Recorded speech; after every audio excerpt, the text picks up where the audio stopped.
surge and dangerous winds to the East Coast after gaining strength in the Atlantic. Here to provide an update from her state, South Carolina, Congresswoman Nancy Mace. Congresswoman, your district is Charleston. Your district is the Lowcountry. Yeah. How worried are you for what's about to come?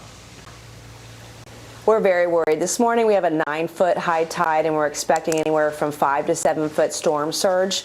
And so when you have those kinds of conditions, it's not a matter of if the flooding is going to happen. It's just a matter of when.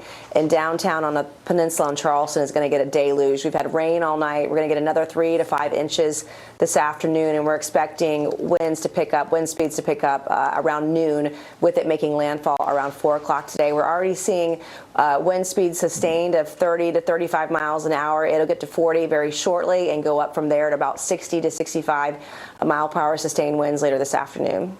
Well, President Biden has already approved South Carolina's emergency declaration, which means federal funds are going to be on its way to supplement state and local. How critical is that for your state?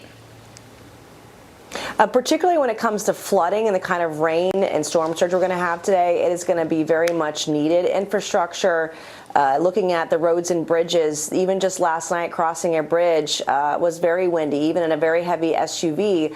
But the cost of infrastructure along the coast of any state in the country is exorbitantly higher. And so we're going to need all the help we can get. I appreciate President Biden stepping up yesterday, not only for the state of Florida, but the state of South Carolina and other coastlines that are preparing.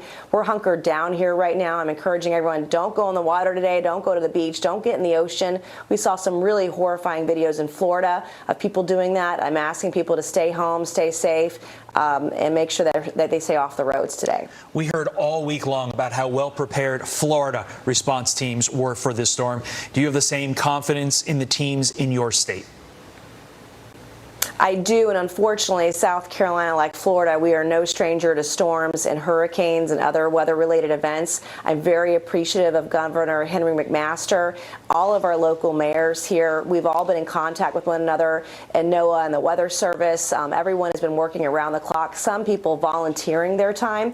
I went through all of our emergency operations centers yesterday, watching folks that were coming in, working 24/7, and I just appreciate all of the first responders who are on the ground ready to serve our community today. Gosh, Congresswoman, just thinking about Charleston and how many historic homes there are there, and since Hurricane Hugo hit Charleston in 1989, there's been so much buildup along the coast. So, I mean, what kind of damage could we be looking at here?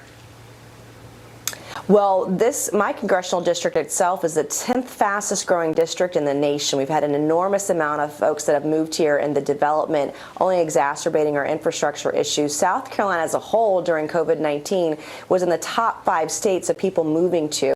And so when you're talking about that kind of growth and development, right, the flooding issues are going to be much more expensive today than they would have been 2 or 3 years ago. Congresswoman Mace, we're going to be thinking about you. Thank you so much for joining us. Thank you.